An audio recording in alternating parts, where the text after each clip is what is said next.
todo eso. Ahora mira, es un texto enorme, no voy a leerlo, los distraigo. Mira, cuando alguien empieza a leer la Biblia así, los versículos y los detalles y todo, la gente se pierde, ya no leyó, ya se distrajo, ya su mente se ocupó en otra cosa. Entonces, yo nada más eh, ¿cómo te digo?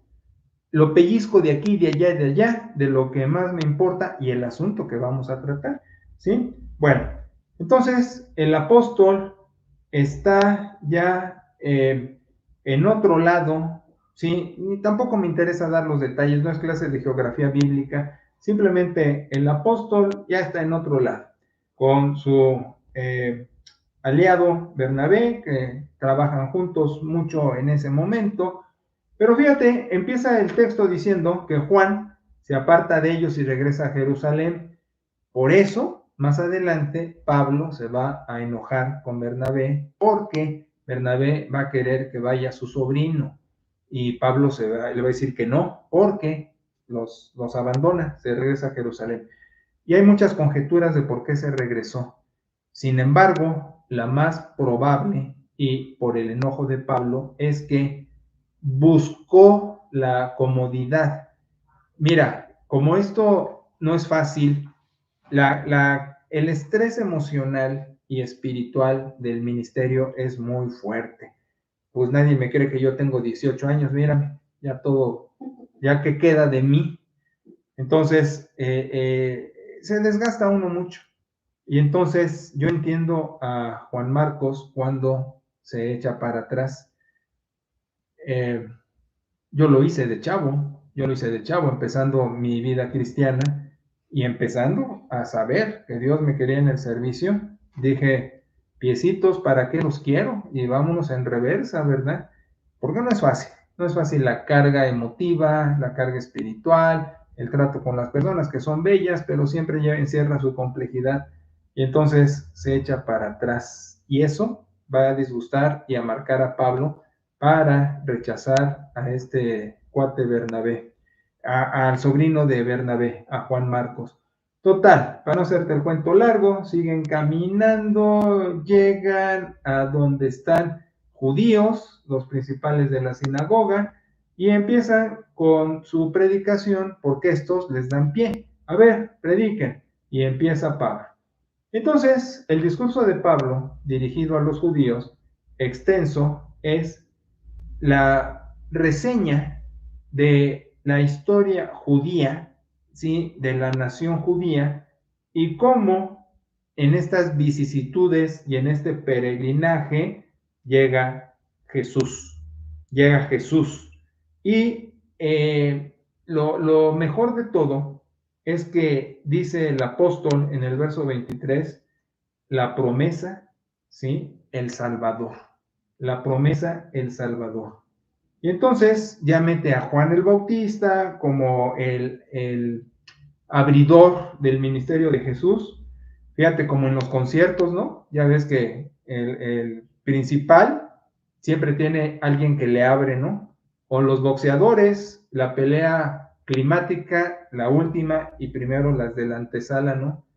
Yo creo que le copiaron a eso del Evangelio porque primero va Juan y luego va el Jesús, ¿verdad? Y entonces, continúa con todo eso, ¿sí? La trayectoria pre-Jesús, ¿verdad? Y entonces ya después meten a Cristo en su discurso y la causa enfrente de Pilato y todo lo que fue su pasión, su muerte, ¿sí? Dice, se cumplieron todas las cosas que estaban escritas y entonces lo matan y lo meten en el sepulcro. Y el verso 30, ¿no? Pero Dios lo levantó de los muertos. Y continúa el relato diciendo, y se aparece después a otros apóstoles en estos sitios, y nosotros seguimos anunciando, dice, la promesa, vuelve a repetir la palabra promesa, fíjate, viene repitiéndola con insistencia, la promesa, y nosotros somos testigos de que Dios levantó de los muertos a Jesús para que no volviera a morir. Y aquí se parece a Pedro, cuando en el capítulo 2 hace una apología, una defensa de que Jesús es más grande que David, porque en Hechos 2 dice que tenían como Mesías a David también, pero Jesús desbanca a David, y aquí lo vuelve a decir, David es perenne, Jesús no, y es el Hijo de Dios que no vio corrupción en el sepulcro, ¿verdad? Y entonces, después de esa apología, les dice, entonces, por él, en el verso 38, les anunciamos el perdón de pecados, ¿sí? Porque por la ley nadie se puede justificar, pero en el nombre del Señor soberano, Jesucristo, pues hay expiación de los pecados. Y continúa con su relato. Entonces, curiosamente, los judíos están en la antesala de creer. Sin embargo, aparte de estar con los judíos, dice el texto, judíos piadosos, que pueden recibir esto, como los judíos antagónicos no, pues también viene otra cosa extraordinaria, que es que salen hacia los gentiles, ¿sí? Porque también el pasaje nos arroja que aparte de judíos piadosos, estaban los inconversos que no iban a creer en Jesús, y dice que estaban llenos de celos. En griego dice de ardor, ¿sí? Pero sin embargo, ante sus hostilidades, porque dice el texto que blasfeman y contradicen en el verso 45, pues Pablo y Bernabé continúan con más denuedo, ¿sí? Ante la oposición se envaletonan y con más coraje están predicando y les dicen, venimos a ustedes, pero ahora nos vamos a los gentiles, porque si los judíos rechazan, los que no son judíos, es decir, los gentiles, todas las demás naciones, pues están abiertas para el evangelio y citan escritura donde menciona, te he puesto para luz de los gentiles, ¿sí? Entonces, los no judíos se regocijan de que el mensaje llega hacia ellos y dice que creyeron los que estaban ahí reunidos para vida eterna, etcétera, etcétera, y la palabra se difunde, dice, ¿verdad? Pero también hubo quienes siguieron siendo hostiles y termina el texto diciendo que los expulsan a Pablo y a Bernabé, pero entonces ellos con toda la dignidad y la frente en alto prosiguen su camino, dice, llenos de gozo y andando en el Espíritu Santo. ¿Y sabes qué? Voy a dejar la escritura, porque si la tengo en la mano, me puedo picar yo también con más versículos y me extiendo. Ya lo que voy es a esto. Mira, lo que dijo Pablo es la sustancia del Evangelio. Voy a usar unas palabras técnicas, pero voy a explicarlas. No me gusta usar la jerga teológica y dejarlos en el abismo. Si la empleo es para explicar. No como los doctores, ¿no? Que los doctores dicen, es que tienes esto, lo otro, aquello, lo demás, oye, pues dímelo en castellano. O como los mecánicos, ¿no? ¿Qué tiene mi carro? Esto, no, pues, dime de manera que yo pueda entenderlo, ¿no? Pero más los doctores. Entonces, usar la jerga de cualquier disciplina pues pone una distancia, hay que ponerlo accesible. Entonces, aunque uso la jerga para tu información, voy a describir lo que significan las palabras técnicas. Primero, el querigma. ¿Qué es el querigma? Todo este discurso. Mira, querigma es la interpretación que hicieron los primeros y que nos la transmiten. Si me explico, querigma no son las escrituras. Querigma es cómo entendí las escrituras y cómo las transmito. ¿Ok? Podríamos decir, querigma es un sermón. Bueno, el mío sí, que es decir, fundado con una hermenéutica, una interpretación metodológica, formal, y entonces te explico lo que entendí, pero no al azar. La diferencia con otros mensajes es que yo entiendo, es que yo comprendí, aquí saco 3 puntos, o Dios me dijo, o lo soñé, o invento. Esa es la diferencia. Aquí el querigma es, voy a la escritura, Tengo un trabajo formal de interpretación y lo transmito.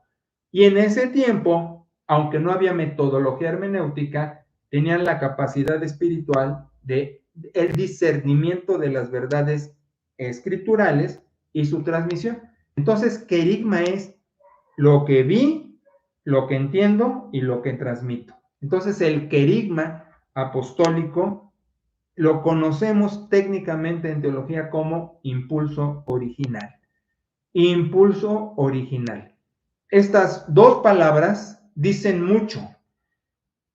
Resume todo lo que dijo Pablo.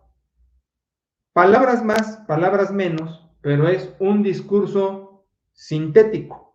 Dice, Jesús, el Hijo de Dios, que vino, murió y resucitó para perdón de pecados.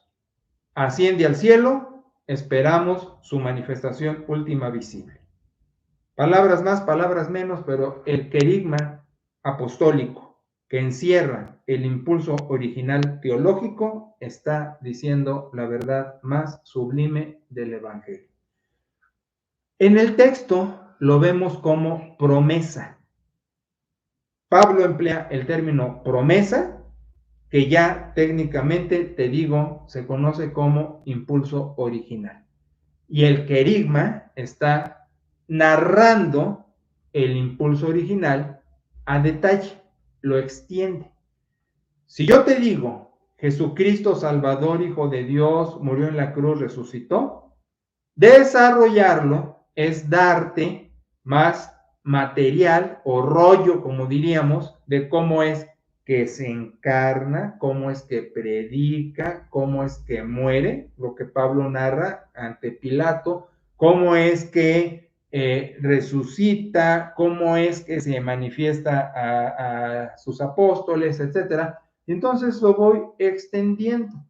El impulso original es un resumen, el querigma es cómo lo voy desarrollando y lo amplío para una mejor explicación o defensa o aplicación.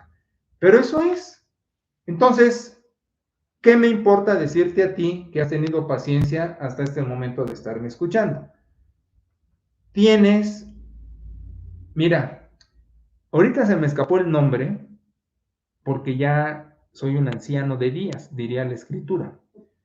Pero en física, y aquí me podría ayudar Turito, en física hay una palabra que describe la fuerza primera, la energía primera, el átomo de Dios, creo que le dicen.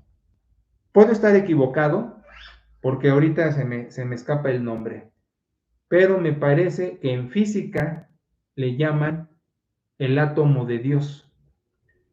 Y llamándolo así, están tratando de decir lo que originó todo.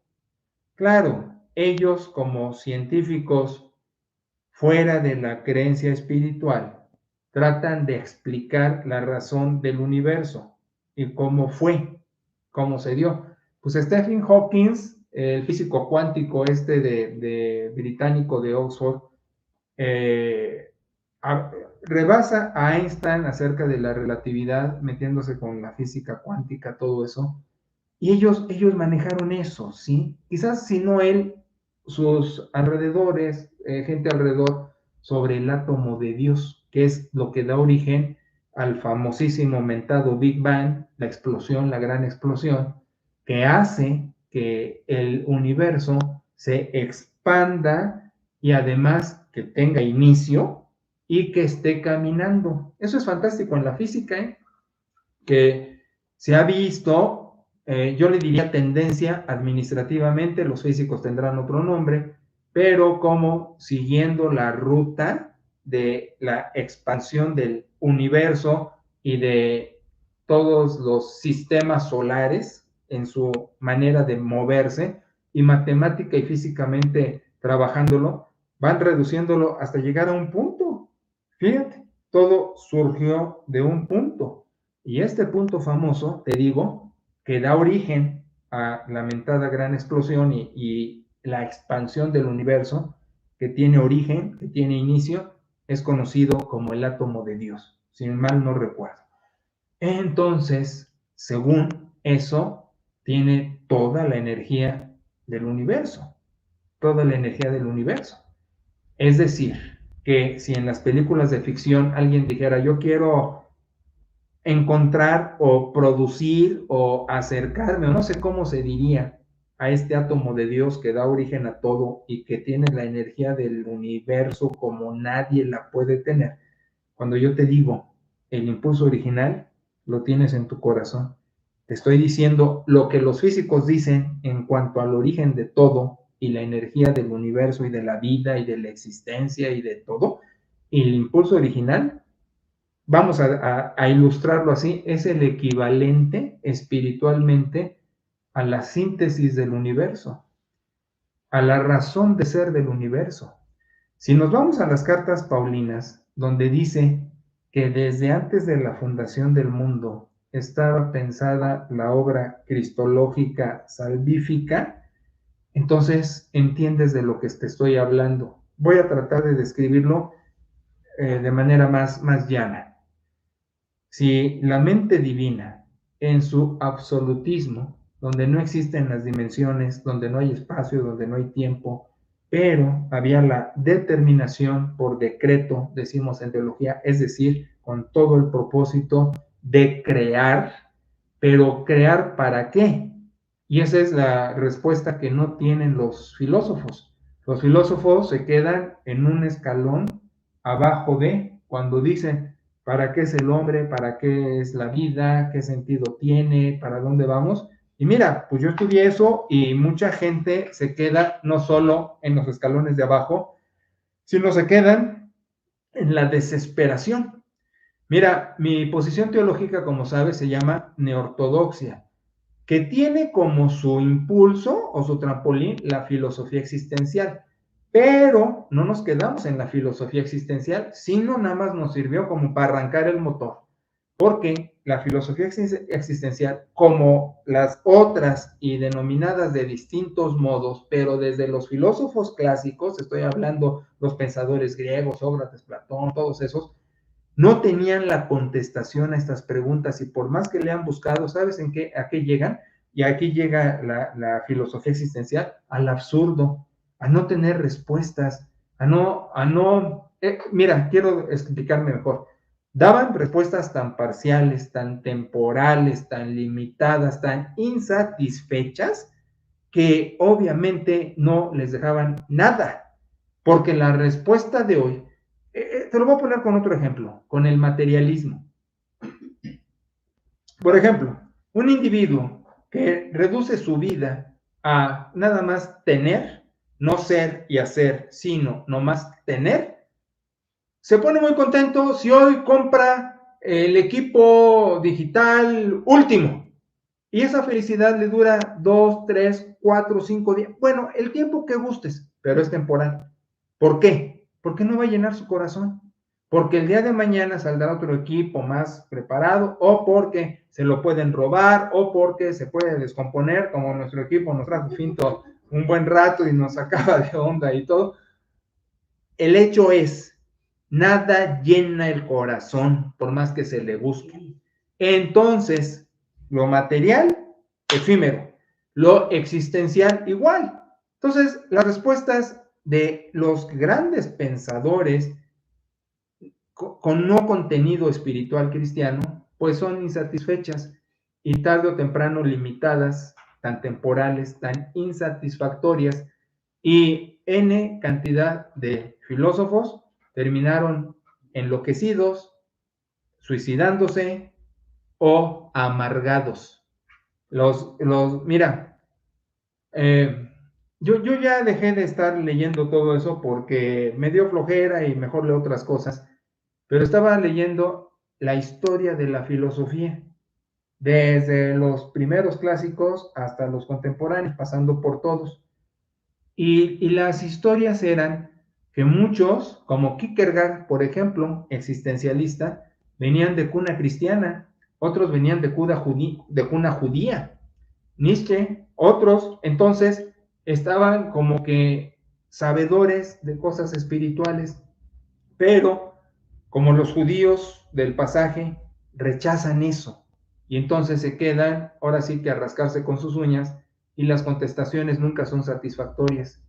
Se quedan queriendo ellos, como Eric Fromm también, pedagogo, psicólogo, seréis como dioses, ¿no? Con su libro Seréis como dioses, y queriendo poner al intelecto como la razón última, vamos, se encuentran atrapados, ahora sí que atrapados sin salida, como Jack Nicholson, que se mete al manicomio en esa película clásica de setentera, y ahí se queda con los loquitos. Bueno, entonces, estamos diciendo, como lo diría Blas Pascal y otros, solo Jesucristo llena el corazón.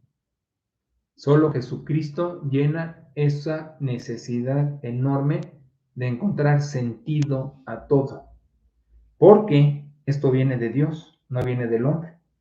Porque Dios, antes de la creación, dijo, quiero al hombre. Y dijo, quiero al hombre redimido. Y dijo, quiero al hombre pecador redimido. Ahora, si quieres que te lo explique, con muchísimo gusto te lo voy a explicar en la resurrección. En la resurrección nos juntamos, hacemos una bolita y te explico todo lo que quieras, porque ahorita el atajo teológico mejor, ¿cómo puedo yo explicarte que Dios crea para el hombre pecador, para el hombre redimido? ¿Te fijas con qué síntesis te describí toda la antropología y toda la cosmología? Dios creó para el hombre pecador y para el hombre redimido. Todo eso ya estaba aquí en Dios, no en mí, sino en el soberano, y así fue. Porque vendrían las preguntas tontas. Si sabía que íbamos a pecar, ¿para qué creó? ¿Y cómo era? Está escrito y es suficiente, sin necesidad de explicar, solo de narrar.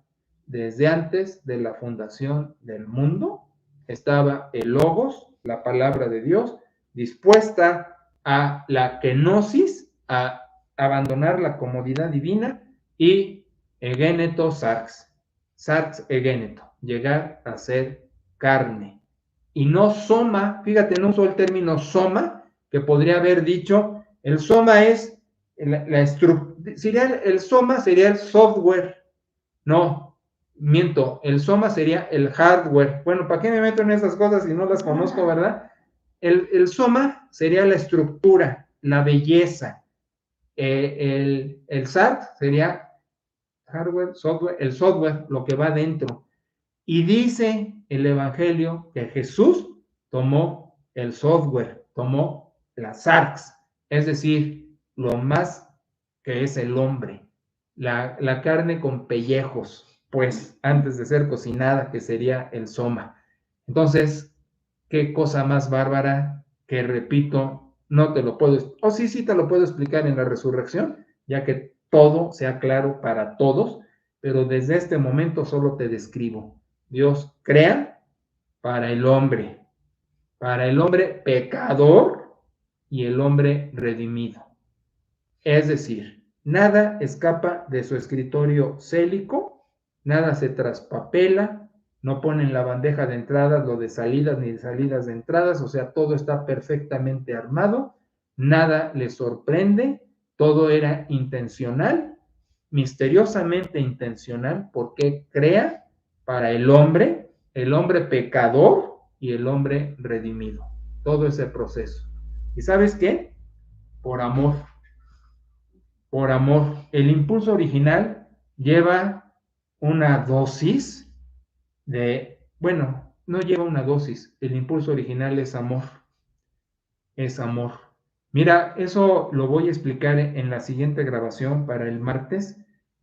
Es formidable. Mira, la filosofía clásica, los griegos clásicos separaban las palabras griegas que describen el amor. Y mucho en las iglesias han hecho lo mismo. es lo que te digo, el discurso pajero, donde no hay, bueno, perdón, te dicen, es que agapao es una cosa, eros es otra, fileo es otra, y no es verdad. Eso es una gran mentira. En la filosofía clásica es verdad. Sí, eros es el amor sexual, fileo es el amor de cuates, familiar, agapí es el amor sublime, pero en el griego kiné, que es el griego de la Biblia, por cierto, no se pronuncia koiné. Yo he escuchado muchos del griego koiné, es como decir spring air de los colchones. El griego kiné, porque en la gramática griega la iotización es un fenómeno gramatical, se pronuncia mucho la I, es la iotización griega. Entonces, en el griego kiné, que es el griego común, que es el griego que se usa en el Nuevo Testamento griego, es decir, en la época de Jesús, en el griego kiné, eros, fileo, agapí, es lo mismo, son sinónimos. Te quedarías de a 6 si lees griego y el Nuevo Testamento griego cuando dice Jesús que eros con el Padre y eros con nosotros, o fileo o agapí, es sensacional. El griego kiné te dice todos los conceptos de la palabra amor que los clásicos filósofos separan y dicen uno es para otro, todo está centrado en la divinidad, todo está en Dios y es tan puro y es tan perfecto, no da lugar a morbo ni a pensar mal. El libro de Santiago dice, lo tienes en español, ¿qué no sabes que el Espíritu de Dios te anhela? Algo así. Es el eros, es el deseo. Mira, si yo te traduzco esa porción de Santiago, te diría, Dios te desea como tú deseas a tu esposa, o como yo quisiera que Pera me deseara a mí, ¿verdad? La cuestión de la pasión en el amor de la pareja, te describe Santiago qué es lo que siente Dios por ti, de la manera más sana y sin ningún morbo, ¿te imaginas? Ahora, déjame ponerlo un poco prosaico, para darme a entender mejor. Porque ahorita hablando de la pureza y de todo, a lo mejor se te queda así porque tú y yo somos pecadores redimidos y podemos entender mejor este tipo de ejemplo. Muy probable, varón y mujer, porque antes, ay, la mujer no, pero mira, diría el borrachito de la anécdota, hacemos lo mismo, pero mira, los chamacos adolescentes trajimos una ebullición de hormonas. Éramos un cóctel de hormonas nuestra adolescencia. Testosteronazo y otras que parecíamos foquito navideño que se pone en el árbol que está nada más bajando el líquido ahí todo en ebullición, ¿no? Y sentíamos deseo hasta por fotografías. En una foto veíamos a un artista, una vedette, a una de esas, ya estábamos todos sulfúricos, si se puede decir esa expresión. Y tú sabes que a mí me gusta decir las cosas como son. No me disfrazo y pongo mis manitas así, porque eso no funciona en quienes somos discípulos. Sí funciona en los que parecen discípulos, que les gusta jugar al teatro del cristianismo. Entonces regreso y te digo, si te acuerdas de ese sentimiento loco que te daba de vueltas en la cabeza, en todo el cuerpo y te estabas todo nervioso y prendido, eso es lo que dice Santiago. Así te desea Dios. ¿Ya me entendiste mejor? Porque ahora si lo transporto al deseo de pareja y de esposos, pues dices, ay, qué bonito, pero no lo entiendes hasta que pongo el ejemplo del escuincle calenturiento y acelerino que necesita sexo y que ve una foto de un artista o de quien sea y está todo como llama prendida. Eso dice Santiago. Así te desea Dios. Entonces, la expresión bíblica de amor es sublime, porque no lo maneja morbosamente y de la manera más sana, pero dice, Dios te desea, eres su cuate, te ama, sublime, o sea, lo expresa de todo. Y eso es el impulso original, ese es el origen del universo, ese es el origen de que Dios haya creado, ese es el origen de que haya vida y estemos los hombres. Y ese es el origen de que aún pecadores, porque dice la Escritura, aún estando muertos en los delitos y en los pecados, más Cristo, más Dios muestra su amor por nosotros, Romanos 5, en que siendo aún pecadores, Cristo murió por nosotros. Échate ese truco a la uña. ¿Cómo ves? Entonces el impulso original es Dios te ama. Mira, ahorita me acordé, si hasta ahorita no me has entendido y más te he hecho bolas, me está pasando como Jürgen Moltmann, un catedrático alemán neortodoxo, profesor mío en su biblioteca pródiga y prolífica, muy usado en mis clases teológicas. Este cuate va al seminario de Fort Worth en Texas y se echa un rollo, yo digo, como no, más técnico y más acá, se cuenta como en los que tenemos en el instituto, se avienta un rollazo. Termina ahí con los doctores de Texas en teología, y entonces no faltó doctor Moltmann, ¿nos puede explicar de vuelta o con ilustración lo que nos dijo? Entonces Jürgen Moltmann toma el micrófono y le dice, Cristo te ama. Ese es el impulso original. Ese es el resumen de todo el querigma. Dios te ama en Cristo. Qué maravilla, ¿no? Ahora, híjole, no me acuerdo a qué horas empecé. No saben a qué horas empecé porque no quiero prolongarme más del tiempo y cansarlos. Pero fíjate en esto. Dios te ama. Qué profundidad con todo lo que he venido diciendo y aplicado en Cristo. Dos cosas aquí. Judíos rechazan eso en el texto y se ponen groseros, y los gentiles lo reciben. Fíjate, somos privilegiados, porque quizás aún rechazándolo en un principio, porque te debe haber pasado a algunos, como a mí, cuando nos quieren presentar esto, lo rechazamos. Yo lo rechacé 7 años, fíjate, 7 años. Pero lo sublime es, llega a alcanzarnos la gracia irresistible. ¿Te fijas? Y entonces, la segunda cosa, somos unos privilegiados. Cuando tú crees que tu asistencia en línea o presencial en las reuniones es porque haces un favor, porque no tuviste nada mejor que hacer, porque es una obligación, o toda la serie de tonterías que luego pasan por nuestra mente, dejamos algo de largo. El profundo interés de Dios en uno. Se llama gracia irresistible. Este impulso original es tal porque lo has comprendido. Si no, serían palabras al aire, como en el pasaje. Hay judíos que eso pasó de noche. Cuando te penetra, cuando es tuyo, es la razón del amor divino. Te estoy diciendo, como dice el texto, nadie llama a Jesucristo Señor si no es por el Espíritu Santo. Está escrito. Entonces te estoy diciendo, como dice el apóstol en otro lugar, tenemos este tesoro en vasos de barro. Tenemos el privilegio de ser llamados santos. Y entiendes el término santo. No es el que hace milagros, que está tergiversado eso en la religión integral, ¿no? Santo, el que le pertenece a Dios.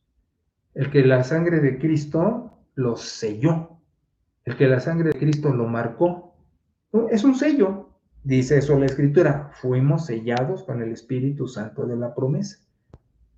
A mí me gustaría más que pensar en un sello, porque eso es lo que describe la Biblia en el idioma, la marca en el ganado. Cuando se marca el ganado para que sea propiedad del hacendado, es la marca, es lo que dice. Mejor que un tatuaje, pues un tatuaje al fin se puede borrar, pero una marca de herrero, una marca de la herrada a la bestia, es O sea, jamás se borra. Y eso es lo que describe el Nuevo Testamento.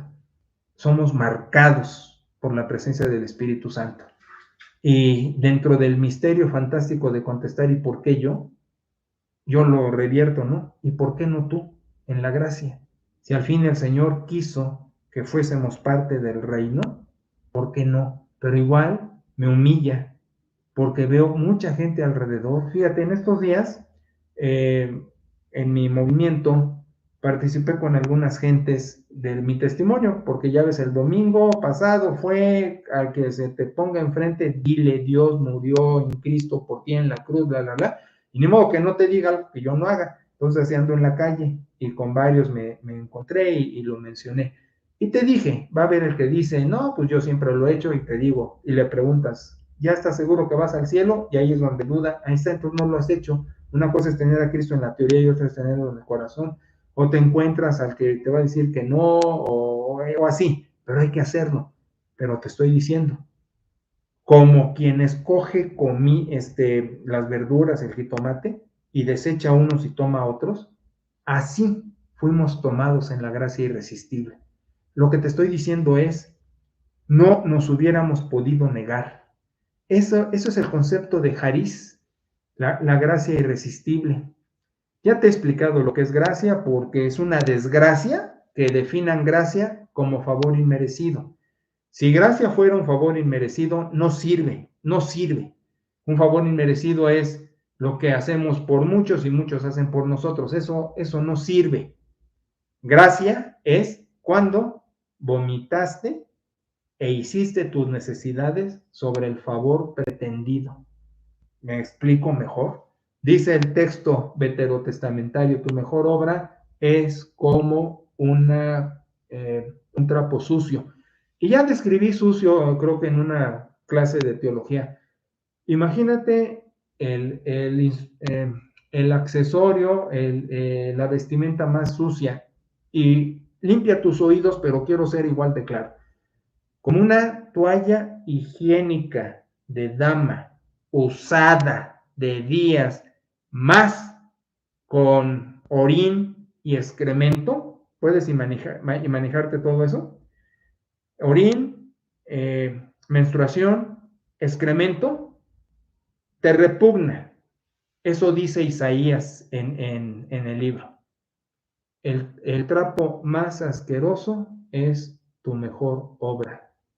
Fíjate, eso es pecado, eso es pecador. Lo más asqueroso que puede haber en el universo hemos sido tú y yo. La redención, la gracia irresistible que nos fumiga la sangre de Cristo con la reverencia de vida, digo, es el mejor detergente porque quita toda la mancha humana. Y que tú y yo lo hayamos creído y arrodillado nuestras almas, no solo nuestras rodillas, sino nuestras almas ante el Hijo y decirle, entra a mi corazón como mi Salvador, te necesito, tener ese ans que decimos en teología, ese encuentro donde sientes la presencia inundando tu vida por el reconocimiento del Hijo de Dios como el soberano Señor, esa gracia irresistible, por eso es irresistible, es irrechazable, porque yo atenté contra Dios. No, pastores que somos buenos, no. Alguien dijo, el hombre es bueno. No, el hombre no es bueno, ni de origen, ni de actividad. Ni de origen porque nacemos contaminados en un mundo pecador. Como un bebé trae la enfermedad de la madre, nacemos así. Y por acción, porque conscientes también decidimos no lo bueno. Bueno, ¿para qué estoy echando verbo? Dice la escritura, y la escritura es suficiente cuando dice no hay bueno, no hay justo, uno. No hay uno que busque a Dios. No es por nosotros. La gracia irresistible llega de facto del cielo para nosotros. Eso es extraordinario, fuera de toda capacidad humana. Eso es el impulso original, el amor de Dios en acción y en operatividad por ti. ¿Ya me entendiste? Eres el ser más amado del universo. ¿Ya me entendiste? Eres la prenda más codiciada del universo. ¿Ya me entendiste? Eres el objeto de Dios como no existe otro en el universo. Eres Imago Dei, eres corona de la creación. Por eso nos ha puesto eternidad para estar para siempre con Él. Eres la causa de la encarnación divina. Eres la causa de la expiación divina, el castigo autoinfligido por Dios en Cristo, en la cruz. Y eres el objeto de la resurrección divina, de que el Hijo fuera resucitado por el poder del Padre. Y eres el objeto del rescate para la parucía, para que el Hijo se manifieste visible por última vez por ti y por mí. Ya entiendes lo que es impulso original y lo que es el querigma, y eso lo tienes en el corazón. Bendecido de Dios para estar para siempre con Dios, por los méritos del Hijo, la compañía del Paráclito y el amor del Padre. Para quedar boquiabierto, ¿no? Y toda esa energía poderosa, resumida, está en tu corazón, porque has creído en el nombre del unigénito, del Hijo de Dios. Amén. Bueno, Dios los bendiga a todos. Les mando un abrazo súper cariñoso a todos. Mi oración, que la guarda y la presencia del Todopoderoso, del Soberano Señor, abrigue y acampe con ustedes, con los suyos, y los sobrebendiga y los defienda. Amén. Hasta la próxima.